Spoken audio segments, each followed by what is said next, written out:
போதைப் பொருள் தாராளமாக விதவிதமான போதைப் பொருள் கிடைக்கிறது. மற்ற எல்லா வகையான போதைப் பொருட்களும் கிடைக்கிறது. அது மட்டுமல்ல, இன்னைக்கு உலகம் பூரா இந்த போதைப் பொருள் சப்ளை பண்ற அந்த மாபியா கும்பலுடைய தலைவனே ஆளுங்கட்சி தலைவர்களோடு நெருக்கமாக இருக்கிற படங்கள்லாம் வெளியாகிறது. இதை காட்டிலும் தமிழகத்தில் நம்முடைய தமிழகத்துடைய காவல்துறை தலைவர் டிஜிபி அவர்களுடைய நிகழ்ச்சியிலே பங்கேற்றிருக்கிறார். இப்படி பல்வேறு சம்பவங்கள் தொடர்ந்து நடந்திருக்கு. கடந்த 2021 பிறகு 4 புதிய கம்பெனிகளை நம்ம ஜாபர் சாதிக் அவர்கள் திறந்திருக்கிறார். அது பூரா வெளிநாட்டுக்கு. சகாரா என்ற அந்த ஒரு நிறுவனம் கொரியர் சொல்ல வர நீ அவசரப்பட கொரியர் நிறுவனத்தை நடத்துகிறார். நடத்துகிற யார் என்றால் சென்னை மேற்கு மாவட்டத்தினுடைய செயலாளர். அதே மாதிரி அவருடைய துணையோடு தான் இன்றைக்கு அந்த அயலன் அணின்னு சொல்லி திமுகவில் ஒன்றை உருவாக்கி அந்த அயலனுடைய துணை மாவட்ட அமைப்பாளராக சென்னை மாவட்ட மேற்கு மாவட்டத்தினுடைய துணை அமைப்பாளராக சாதிக் பாட்சா வந்திருக்கிறார். இது மட்டுமல்ல, திரைப்படங்களிலும் அவர் நிறைய கோல் வச்சிருக்கார். இவர் மட்டுமல்ல, இவர் ஒருவர் நமக்கு தெரிகிறது. இவர் இல்லாமல் பலரும் இன்னைக்கு பல்வேறு வகையான போதைப் பொருட்கள் கடந்து கொண்டே இருக்கிறது. கடந்த நம்ம டிஜிபி அவர்கள், ஓய்வு பெற்ற டிஜிபி சைந்தரபாபு அவர்கள் 010223O அப்படின்னு ஓ போட்டு இந்த மாதிரி கஞ்சாவை தடுக்கிறதுக்கான எத்தனையோ நடவடிக்கையை நாங்கள் எடுத்திருக்கோம் அப்படின்னு சொல்லி கூட ஏறத்தாழ 26,000 வழக்குகள் நாங்கள் பதிவு செஞ்சிருக்கோம், கைது பண்ணியிருக்கோம் சொன்னாங்க. எத்தனை பேர் மீது வழக்கு தொடருகிறது என்பது மர்மமாக இருக்கிறது. எத்தனை பேர் மீது தொடர்ந்து வழக்கப்படும். அந்த வழக்கில் சம்பந்தப்பட்டவங்க யார், முக்கிய குற்றவாளிகள் யாருன்னா ஆளுங்கட்சியை சார்ந்தவர்கள் தான் அதிகமாக இருக்கிறார். குறிப்பாக உங்களுக்கு தெரியும், ராமநாதபுரத்தில் கடத்தினவர் திமுகவுடைய கிளை செயலாளர், கவுன்சிலர். அதே மாதிரி பல சம்பவங்கள் இன்றைக்கு கண்டுபிடிக்கப்பட்டிருக்கு. இது கூட இந்த சம்பவம் கூட இவர்களாக இந்த இருக்க போலீஸ் காவல்துறை கண்டுபிடிக்கவில்லை. இது பொதுவாக ஆஸ்திரேலியாவிலும் நியூசிலாந்திலும் இந்த போதை மிக மோசமான போதை தயாரிப்பதற்கு மூலக்கூறு எங்க இருந்து வருகிறது என்ன என்று அவர்கள்லாம் மனம் பிதுங்கிக் கொண்டு அவர்களுக்கு ஒரே கஷ்டமாக எங்கிருந்து வருகிறது என்றே தெரியாத சூழ்நிலையில் அமெரிக்காவுடைய உளவுத்துறை கண்டுபிடித்து தான் மத்திய அரசுக்கு சொல்லி அதன் மீது தான் இப்பொழுது நடவடிக்கை, ஒரு கட்ட நடவடிக்கை. இப்பொழுது பார்த்தீங்கன்னா தொடர்ந்து பல சம்பவங்கள் பல மாநிலங்களில் இந்த போதைப் பொருள் இன்றைக்கு தாராளமாக கடத்தப்பட்டிருக்கிறது, அப்படியே வந்து கொண்டே இருக்கிறது. இது முழுக்க நம்முடைய முதல்வர் ஸ்டாலினுடைய ஆட்சி அமைந்த பிறகுதான் இந்த மாதிரி போதைகள்லாம் நம்ம விதவிதமாக மிட்டாய் வடிவிலும் சாம்பு வடிவிலும் பல்வேறு வகையிலும் மாணவ செல்வங்களுக்கு நேரடியாக கொரியர் சர்வீஸாக துரிதமாக கிடைக்கிற வகையில் கொரியர் சர்வீஸ் மூலமாகவும் கிடைப்பதற்கெல்லாம் வழிவகை செய்திருக்கிறது இந்த அரசு. அது மட்டுமல்ல, நம்முடைய முதலமைச்சர் என்ன சொன்னார், இந்த போதைப் பொருள் தடுப்பது, இந்த போதைப் பொருள் ஒரு போதைப் பொருள் கூட தமிழ்நாட்டில் இல்லாத அளவுக்கு நான் நடவடிக்கை எடுப்பேன், இரும்பு கரம் கொண்டு அடக்குவேன், நான் சர்வதிகாரியாக மாறுவேன் சொன்னார். இதே ஊடகங்களில் பேசினார், எல்லாத்திலையும் சொன்னார், நான் சர்வதிகாரியாக மாறுவேன் என்றார். அவர் மாறின பிறகு இப்படி நினைச்சு சர்வதிகாரியாக மாறிட்டாரா? மாறின பிறகு இது நடக்குதா? ஆக திமுக ஆட்சி தமிழகத்தில் இருந்தா விலைவாசி ஏற்றம், இன்னைக்கு பார்த்தீங்கன்னா மிக பெரும் மோசமான பாலியல் வன்கொடுமைகள், சிறு பிள்ளைகள் பாலியல் வன்கொடுமை, பெண்கள் பாலியல் வன்கொடுமை, கற்பழிப்பு, திருடு, பல்வேறு சம்பவங்கள் நடந்தேறிக்கொண்டே இருக்கு நாட்டில். இதெல்லாம் கட்டுப்படுத்த வேண்டுமானால் இந்த ஆட்சி அகற்றப்பட வேண்டும் என்பதுதான் அனைத்து இந்திய அண்ணா திராவிட முன்னேற்ற கழகத்துடைய நோக்கம். கொடுத்த வாக்குறுதியும் இந்த அரசு நிறைவேற்றவில்லை, மக்களுக்கு கொடுத்த வாக்குறுதியும் இந்த அரசு நிறைவேற்றவில்லை. அது மட்டுமல்ல, இன்றைக்கு சட்ட ஒழுங்கும் சரியாக கவனிக்கவில்லை. இதில் என்னன்னா முழுக்க முழுக்க இவங்க குடும்பத்தை சார்ந்தவர்களே, முக்கியமாக உங்கள் குடும்பத்தின் உறுப்பினர்களே அவர்களோடு சேர்ந்து போட்டும், இன்னும் முதலமைச்சரே சேர்ந்து ஒரு நிர்வாகியோடு இந்த மாதிரி கடத்துகிற ஒரு போதைப் பொருள் மபியாவோடு தொடர்பு வைத்திருக்காரு என்று நினைச்சா தமிழ்நாட்டு மக்களுக்கெல்லாம் பெரிய ஆச்சரியமாக இருக்கிறது. நேற்றைக்கு முன்தினம் சட்ட அமைச்சர் கூட சொல்லியிருக்கிறார், 2013 எங்களுடைய ஆட்சி காலத்தில் அவர் இந்த மாதிரி பொருளில் ஈடுபட்டிருக்காரு அப்படின்னு சொல்கிறாங்க. நடவடிக்கை ஈடுபட்டிருக்காங்க, அது தொடராக நடவடிக்கை எடுக்கலை அப்படின்னு சொல்லியிருக்காங்க. நாங்கள் நடவடிக்கை எடுத்திருந்தோம்ல எங்கள் ஆட்சியில் 2013 அம்மா ஆட்சியில், அப்புறமேல அவர் அந்த தொழிலே நிறுத்தியிருப்பார். 2021 வரைக்கும் காத்து கொண்டு இருந்து இப்பொழுதுதான் அவர் தன்னுடைய தளத்தை விரிவுபடுத்தியிருக்கிறார். இந்த போதைப் பொருள் தளத்தை விரிவுபடுத்தி இதில் ஏறத்தாழ இந்த 2 மாதங்களில் 15,000 கோடிக்கு மேல் இன்னைக்கு அந்நிய இந்த மாதிரி செலவுகள் இந்த மாதிரி மறைமுகமாக போதைப் பொருள் விற்கப்பட்டு இருக்கிறது என்பது தெரிகிறது. இந்த பணத்தை கொண்டு தான் ஜாபர் சேதிக் அவர்கள் நிறைய திரைப்படங்களில் சினிமா நடிகர்களோடு நிறைய தொடர்பு வைத்திருக்கிறார். ஆக இதெல்லாம் இப்போ தான் ஆச்சரியமாக இருக்கிறது. எனவே இதையெல்லாம் நாங்கள் சொல்லிக் கொண்டிருப்பதை காட்டிலும் இந்த ஆட்சி அகற்றப்பட வேண்டும் என்பதுதான் அண்ணா திராவிட முன்னேற்ற கழகத்துடைய கொடுத்த வாக்குறுதியை நிறைவேற்றவில்லை. இப்போ நாடாளுமன்ற தேர்தலுக்கு இவரை நம்பி கூட்டணி கட்சிகள் சேர்ந்திருக்கிறார்கள். இவர் கூட இருந்த அத்தனை கட்சிகளும் சேர்ந்திருக்காங்க. எந்த நோக்கத்தில் இவங்க சேர்றாங்க எங்களுக்கு ஒரு ஆச்சரியமாக இருக்கு.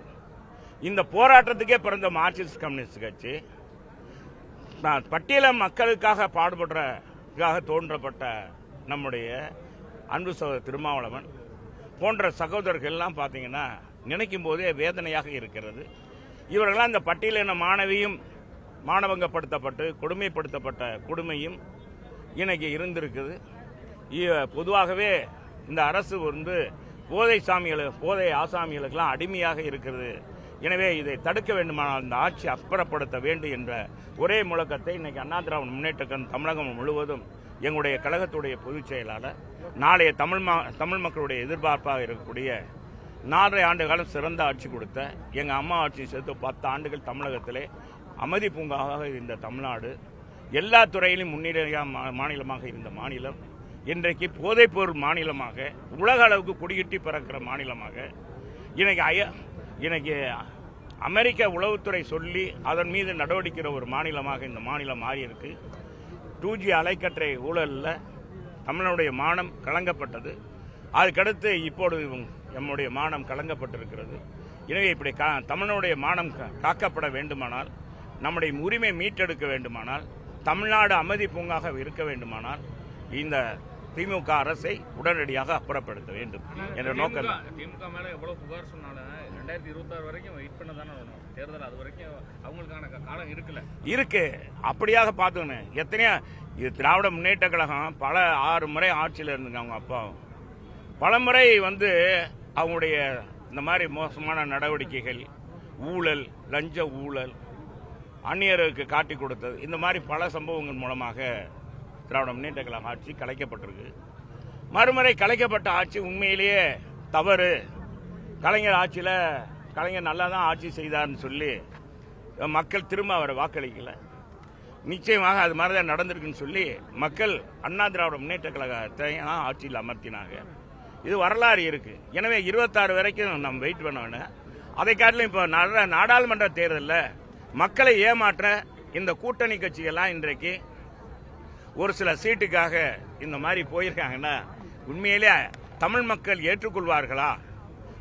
எனவே தமிழ் மக்கள் என்ன நினைக்கிறார்கள், தமிழ்நாட்டினுடைய மக்களுடைய உணர்வுகளை பிரதிபலிக்கிற அளவுக்கு தான் இது எங்களுடைய பொதுச் செயலாளர் இன்னைக்கு நடவடிக்கை எடுத்திருக்கிறார்.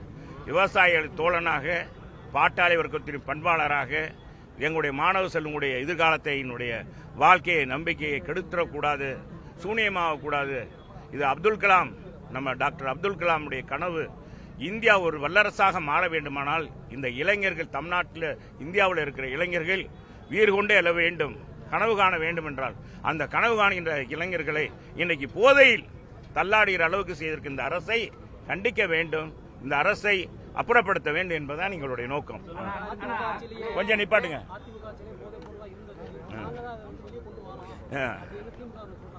இது உங்கள் இந்த பெண்கள் சண்டையில் சொல்லுவாங்க, அதெல்லாம் சொன்னால் வேணும் கேவலமாக போயிடும்.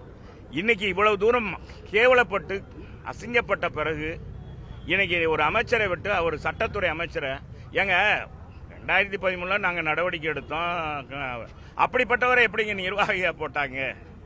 எப்படிப்பட்ட அவரை போய் தெரிஞ்சுக்கிட்டு இத்தனை உளவுத்துறை இருக்கு, டிஜிபிக்கு எத்தனை நுண்பிரிவு, அவரை கூட யார் யார் பங்கேற்கிறார், அவங்க யாரு, பின்புலம் என்னன்னு எப்படி டிஜிபி கேட்காம இருக்காரு? முதலமைச்சரோடு நெருக்கமாக இருக்கிற குடும்பம், எனவே அவரை நம்ம பக்கத்தில் வச்சு அதனால ஒன்றும் இல்லைன்னு டிஜிபி நினைக்கிறார். முதலமைச்சர் துணை முதலமைச்சராக ஆக்டிங் பண்ணிக்கிட்டு இருக்க நம்ம தீராத விளையாட்டுத்துறை அமைச்சர் மாண்புமிகு உதயநிதி ஸ்டாலினோட போட்டோ எடுத்திருக்காரு. நம்ம உதயநிதி ஸ்டாலினுடைய திருமதியோட போட்டோலாம் எடுத்திருக்காரு. இதெல்லாம் பரவும் போது சமூக வலைதளங்களில் பார்க்கும்போது அனைத்து திமுக தலைவரோடையும் பழகிருக்காரு, அமைச்சர்கள் எல்லாரோடையும் பழகிருக்காரு சர்வமா. ஆக இப்படி இருக்கும்போது காவல்துறை கண்டுகொள்ளவில்லை என்பதுதான் சொன்னாங்க. நாங்கள் இதை ஆரம்பத்திலிருந்தே சொல்லிட்டு இருக்கோம். திமுக நிர்வாகிகளை நீங்க தண்டிச்சீங்கனாலே போலீஸுக்கு எங்க ஆட்சி காலத்துல இதே போலீஸ் தானே. நாங்க என்ன சொல்றோம், எங்க ஆட்சி காலத்துல இதே காவல்துறை தான். நாங்க இதுக்குன்னு இறக்குமதி பண்ணோமா? இப்ப இருக்கிற துணை டிஜிபிகள் டிஜிபி ஆமானாங்க, எல்லாருக்கும் பதவி உயர்வு கொடுத்தாங்க. நாங்க எங்க இதுல நாங்க எப்படி நிர்வாகத்தை எங்க அம்மாவும் செஞ்சாங்க, அண்ணன் எடப்பாடியார் செஞ்சார். சார் இதே நீங்க சொல்றத நான் ஏத்துக்கிறேன். குட்கா விற்கப்படுதுன்னு சொன்னாங்க. இந்த மாதிரி போதை பொருள் விற்குதுன்னு தெரிஞ்சா நமக்கு ஏன் சார்? குட்கா இப்ப கிடைக்காம இருக்கா? இப்பவும் கிடைக்குது. இதை கொண்டுட்டு வரக்கூடாது அப்படின்ற சட்டமன்றத்து அலுவலகத்துக்குள்ள சபையில் இந்த மாதிரி தடை செய்யப்பட்ட பொருளை கொண்டாந்து காமிக்க கூடாதுன்னு ஒரு இங்கிதம் கூட இல்லாம கொண்டாந்து கொடுத்து அதை காமிச்சு எல்லாரையும் காமிக்க வச்சு சட்டையை கிழிச்சுக்கிட்டு தமிழ் மக்கள் மத்தியில் எந்த போதை பொருள் அப்படின்னு சொன்னார். இன்னைக்கு நம்ம குட்டா கேள்விப்பட்டிருக்கோம், கஞ்சா கூட கேள்விப்பட்டிருக்கோம். ஏங்க இந்த மாதிரி போதை பொருள் மூலப்பொருள் என்ன? தேங்காயிலிருந்து அதுதான் மூலப்பொருள்ன்றாங்க. 5 நாளைக்கு இருக்குமா அந்த போதை? 5 நாளைக்கு மயக்கத்தில் மட்டும் இல்ல, பல்வேறு இதுக்குலயும் வீரியம். இந்த ஒரு படத்துல விக்ரம் நடிச்ச படம், ஒரு படம் என்னப்பா அது, விக்ரம் சினேகா நடிச்ச படம். அதை பார்த்தா அவன் பயங்கரமான 100 பேர் அடிச்சு தூக்கி போடுவான். அதை இழுத்துடன அந்த விக்ரம் முதல்ல சாதாரண இருப்பாரு.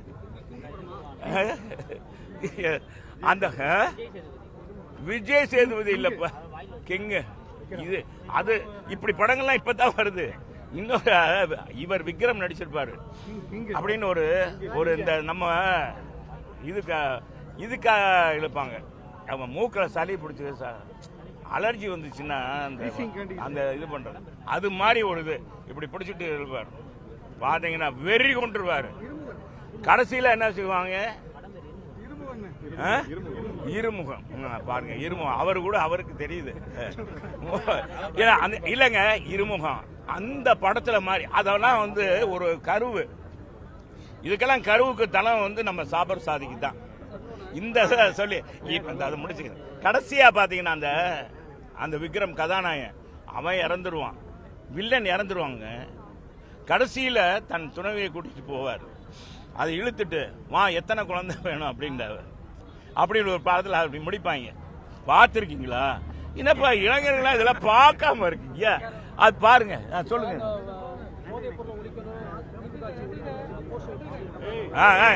ஏங்க இருப்பா, உண்மையிலேங்க இந்த போஸ்டரை கிழிக்கலாம். மக்கள் மனசுல பதிஞ்சிருக்க இது போதை மாநிலமாக மாற்றிக்க திமுகவை அப்புறப்படுத்தணுன்ற இதை மாற்ற முடியுமா? எத்தனை வால் போஸ்டர்களை கிழிக்கலாங்க. இன்னைக்கு மாணவ சமுதாயத்தை மாற்றுவதற்காக எடுக்கிற அதிமுக எடுக்கிற தொலைநோக்கு பார்வையே இன்னைக்கு உண்மையிலேயே ஆளுங்கட்சியா இருந்தா என்ன செஞ்சிருக்கோம்? எங்களுக்கு பாதுகாப்பு கொடுத்து இந்த வால் போஸ்டர்லாம் கிழிக்க கூடாது அப்படின்னு சொல்லியிருக்கணும். இன்னைக்கு அந்த போஸ்டர்லாம் கிழிக்கிறாங்கன்னா போஸ்டர் கிழிக்கிறதுனால இல்ல, எங்க பொதுச் செயலாளர் ஒவ்வொரு மனசுலையும் பதிகிறதுக்கு தான் அந்த மனித சங்கிலி போராட்டம் இன்னைக்கு தமிழ்நாடு முழுவதும் எல்லா கிளைகளையும் நடக்குது. மதுரையில் இப்படி நாங்க பாருங்க, எங்க இருந்து நேதாஜி சிலையில இருந்து திண்டுக்கல் ரோடு ரவுண்டானா வரைக்கும் 2 கிலோமீட்டர் இன்னைக்கு கழக தொண்டர்கள், மகளிர் அணியை சார்ந்தவங்க, மாணவர் அணி, எல்லா அணிகளும் சார்பணி பூரா ஆர்ப்பரித்து நிக்கிறோமே கருப்பு சட்டை போட்டு சுட்டரிக்கிற வெயில் பாருங்க. நான் இந்த முருகன் இப்ப ஒண்ணு மட்டும் புரிஞ்சுங்க, எம்ம ஆறுமுக சாமி முருக கடவுள் இருக்கார் இல்லையா, அந்த ஆறுமுக சாமி என்ன செஞ்சார்? சூரசம்காரம் நடக்கும் பாத்தீங்களா, நம்ம திருச்செந்தூர்ல நடக்கும் வருஷத்துக்கு ஒரு தடவை. என்ன அறிய பார்த்திருக்கீங்களா சூரசம்காரம்? அந்த சூரசம்காரில் எப்படி வதம் செய்து கம்சன் வதம் செய்து மக்களை காப்பாற்றுவாரோ அதே மாதிரி மக்களை காப்பாற்ற எங்களுடைய ஆறுமுக சாமியாக இருக்கிற பழனிசாமி எடுத்திருக்க போராட்டம் தான் இந்த போராட்டம் வெற்றி பெறும். இது நிச்சயமாக தமிழக மக்களுக்கு விடிவல் தரும். உண்மையான விடியல் தர்றது அதிமுக ஆட்சி தப்பா. ஆமாப்பா, பாத்துங்க. சரி, சரி, வணக்கம்.